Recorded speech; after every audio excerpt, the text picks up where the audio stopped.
Good morning everyone. This is our 15-10 minutes का current affairs session. Each current affairs a day. ऐसा करके कोशिश करेंगे हम कि कुछ ना कुछ पार्ट करंट अफेयर्स के कवर किए जाए. आप लोगों को क्या करना है पहले वो जान लो. अब ना मैं हर करंट अफेयर के टॉपिक के पहले ऊपर लिखूँगा कि वो कौन से जीएस पेपर का है. ठीक है. साथ ही साथ मैं उस पर वो भी लिखूँगा कि वो जीएस पेपर के अंदर उसकी थीम क्या है. तो जब भी मैं ऐसा लिखूँगा तो आपको भी लिखना है. इसके बाद आप लोग क्या करोगे, यू विल टेक 4 फोल्डर्स. ऐसे 4 फोल्डर्स लेंगे आप लोग और चारों फोल्डर्स पे नाम लिखेंगे. एक पे GS1, एक पे GS2, एक पे GS3 और एक पे GS4. अब उसके बाद जैसे ये GS2 का फोल्डर है तो आपने ये लिख लिया and you will go and tick it in GS2. ऐसे ही हर दिन एक एक बनाते जाओगे और एक एक फाइल में डालते जाओगे. After the end of 10 days, जैसे ही 10 दिन हो जाएंगे, आप क्या करेंगे, पहली फाइल लेंगे GS1 की और उसके अंदर के सारे टॉपिक्स रिवाइज करना शुरू करेंगे.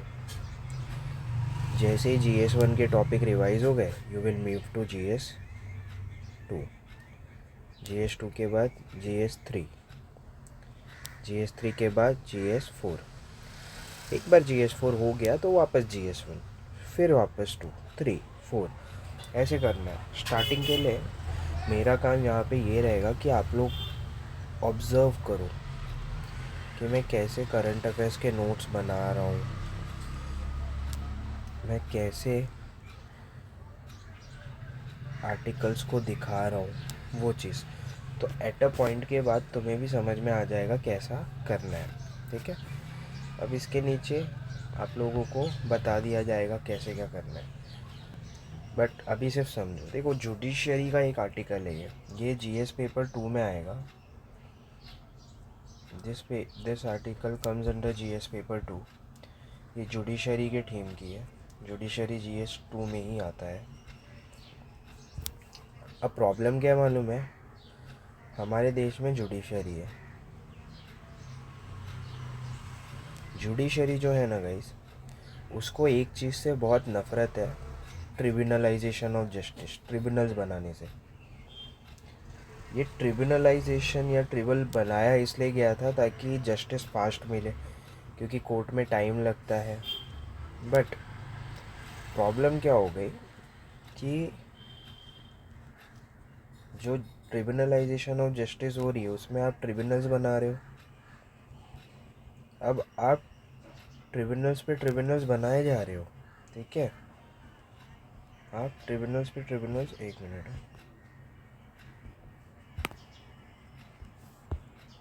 आप ट्रिब्यूनल्स पे ट्रिब्यूनल्स बनाए जा रहे हो. ठीक है.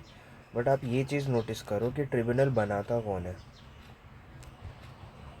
ट्रिब्यूनल बनाती है सरकारें, गवर्नमेंट. आप ट्रिब्यूनल्स में केस भी लेके जाते हो किसके खिलाफ, it is always x versus government. कोई होता है और गवर्नमेंट को चैलेंज करता है. The problem comes over here. Tribunal बना रही है गवर्नमेंट. इसके अंदर सर्विस कंडीशन क्या होगी वो भी गवर्नमेंट फिक्स करेगी. साथ ही साथ उसके अंदर अपॉइंटमेंट भी गवर्नमेंट ही कर रही है. अब जब ऐसा हो जा रहा है ना कि एग्जीक्यूटिव ही उसकी सिलेक्शन कमेटी में है, एग्जीक्यूटिव ही सब कर रहा है, तो तुमको लग रहा है ट्रिब्यूनल्स अपना काम बराबर कर पाएंगे? डाउट. हो सकता है ये ऐसे लोगों को अपॉइंट करे ट्रिब्यूनल में जो इनकी सुने, चांसेस कैन बी देयर, और बार बार उनको फोर्स करे कि देखो हम तो तुम्हें रीअपॉइंट करने वाले हैं, अगर तुम हमारे हिसाब से डिसीजन नहीं दोगे तो हम तुम्हें रीअपॉइंट नहीं करेंगे ट्रिब्यूनल के लोगों को. अब ये प्रॉब्लम थी. सरकार ने क्या किया, गवर्नमेंट ने क्या किया, गवर्नमेंट ने बहुत रिसेंटली एक एक्ट लाया है. उस एक्ट को नाम दिया था ट्रिब्यूनल रिफॉर्म्स एक्ट।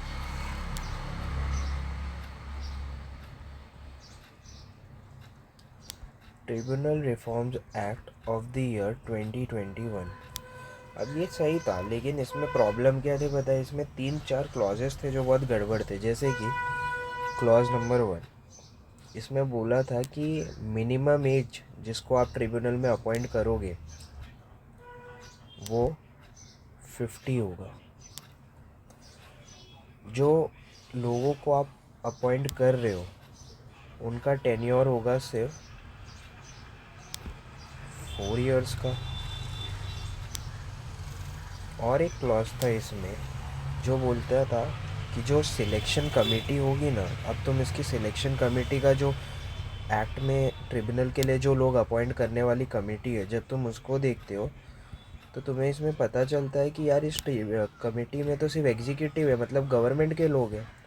तो गवर्नमेंट के लोग ऐसे लोगों को अपॉइंट करेंगे जो उनका काम करे। हालांकि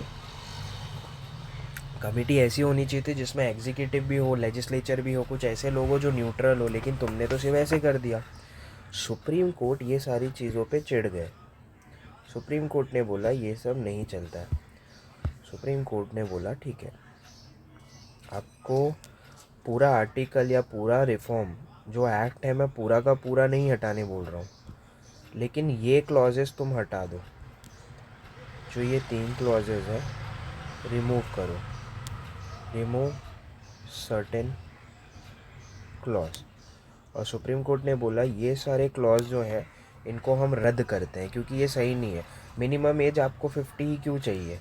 मतलब 45-35 नहीं रखेंगे, आपको टेन्योर 4-5 ईयर्स ही क्यों चाहिए? मिनिमम एज इतनी कम है, मतलब रिटायरमेंट बेनिफिट्स की बात कर रहे हैं। ये जो जज उनके फेवर में बात करेगा कोर्ट में, बाद में उसको ट्रिब्यूनल में रखेंगे। टेन्योर 4 ईयर्स है, क्यों भाई एक साथ 5-4 ईयर क्यों? बार बार उसको अपॉइंटमेंट का लालच देने, उससे ज़्यादा दे दो। और सिलेक्शन कमेटी में एग्जीक्यूटिव का ज़्यादा रोल क्यों? सुप्रीम कोर्ट ये सारी चीज़ों से मना किया और सुप्रीम कोर्ट ने फिर ये स्ट्राइक डाउन कर दिया था ये वाले क्लॉज को। पार्लियामेंट ने क्या किया? पार्लियामेंट ने वापस से यही क्लॉजेस के साथ वापस से ये एक्ट पास किया, थोड़ा सा चेंज दिखा के पार्लियामेंट ने वापस लाया अभी रिसेंटली ट्रिब्यूनल रिफॉर्म्स एक्ट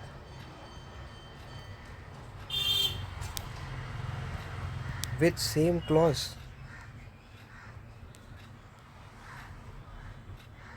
तो जुडिशरी भड़क गया। जुडिशरी ने बोला देखो हम पहले ही मना कर चुके हैं, जो चीज़ तुमको हमने ऐसे मना की है तुम उसमें उंगली टेढ़ी करके नहीं कर सकते। सुप्रीम कोर्ट ने बोला कि आपको पहले कोई चीज़ मना कर दी गई है तो आप वापस से उसको कुछ छोटा सा चेंज बदल करके नहीं ला सकते। इसी को लॉ की भाषा में बोला जाता है डॉक्ट्रिन ऑफ कलरेबल लेजिस्लेशन, कि अगर आपको कोई चीज़ बोल दी गई है कि ऐसे सीधे तरीके से नहीं कर सकते तो आप उसको उल्टे तरीके से भी नहीं कर सकते। इसको बोला जाता है doctrine of colourable legislation. Supreme court ने बोला कि देखो हमारे पास आर्टिकल 13 के अंदर जुडिशल रिव्यू की भी पावर है, इसके लिए हम चेक कर सकते हैं कोई लॉ कॉन्स्टिट्यूशनली वैलिड है या नहीं है, एंड दिस इज़ ट्रू। ठीक है, अब इसी से रिलेटेड मैं तुमको 2 केस दे दे रहा हूँ कि तुम्हें याद रहेगा। इस दैट केस इज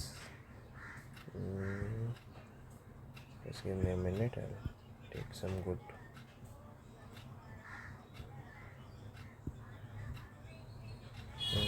green है।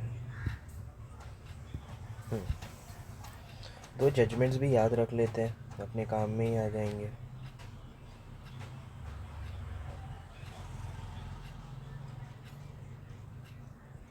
The judgments are, पहला judgment is of Madras bar association case.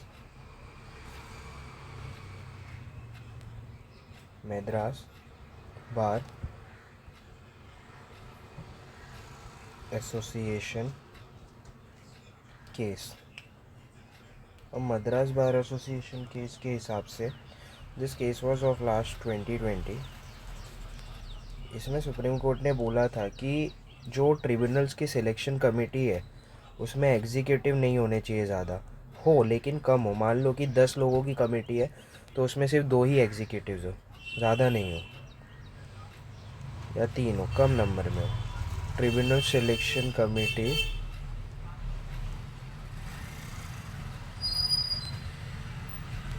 should not be dominated by executive।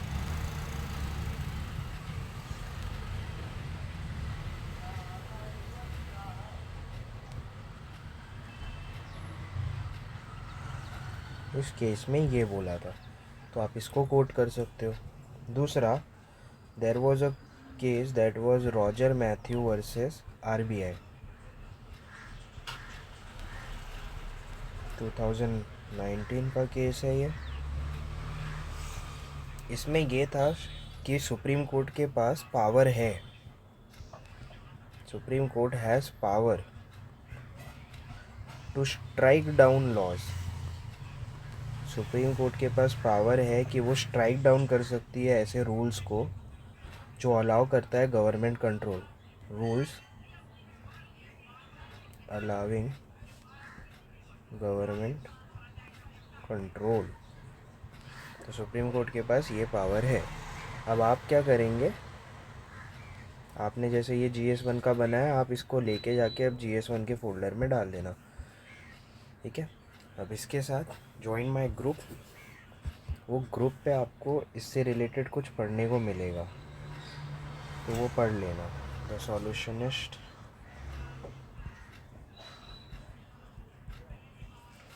करके डालोगे तो एक ग्रुप मिलेगा आपको, उसको ज्वाइन कर लेना। उसको ज्वाइन करने के बाद यू विल गेट इट। एक minute, let me check. The solutionist 25। I hope आपको समझ में आया हो। Let's meet tomorrow with another current affairs. Have a great day ahead guys. Bye bye.